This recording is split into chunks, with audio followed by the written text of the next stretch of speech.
don't drink, don't smoke, don't do drugs. I just offended a lot of people, didn't I?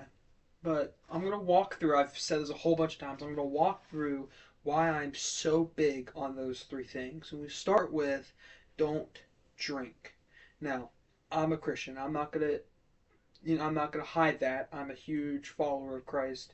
And one of his first miracles was he turned water into wine. So we can't sit here and say necessarily that drinking is bad. It's not. The alcohol is not bad. However, when referring to this as justification for alcohol, we have to think of the time period. People didn't get drunk as often, and that's the key: drunkenness. Throughout the New Testament and in the Old Testament, the Bible references drunkenness as something to avoid. Not because it hurts your body, which it does, but mainly because it's going to affect how you treat people. It's going to affect how you love people.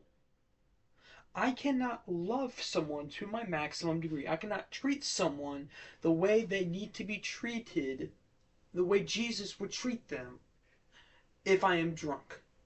So that's point number one. Well, that's why I'm against alcohol. Why I'm against smoking.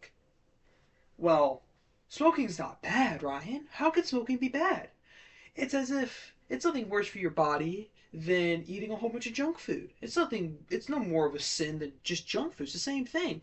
And I will agree with you that in terms of what it does to your body, I don't think it's any different from, you know, eating a whole bunch of junk food. However, where it differs is again, same very similar to alcohol. It's how it impacts others. When I go and smoke, which I have never done, but saying for this hypothetical, it can affect others. It's very important. I have seen relationships. I have seen friendships. I have seen childhoods ruined from smoking. So, and also, I don't want to be sitting there on the hospital bed in 30 years after I smoked my entire life, watching my kids have to see me with 14 tubes in my body because I decided I was going to get popcorn lung by smoking. So that's point number two, why we shouldn't smoke. And then point number three is drugs. Ryan, it's a free world. We only live once. Why don't I just get high? Why don't I just, get a little alcohol buzz like we talked earlier about alcohol? Which is, I only live once. That's the thing.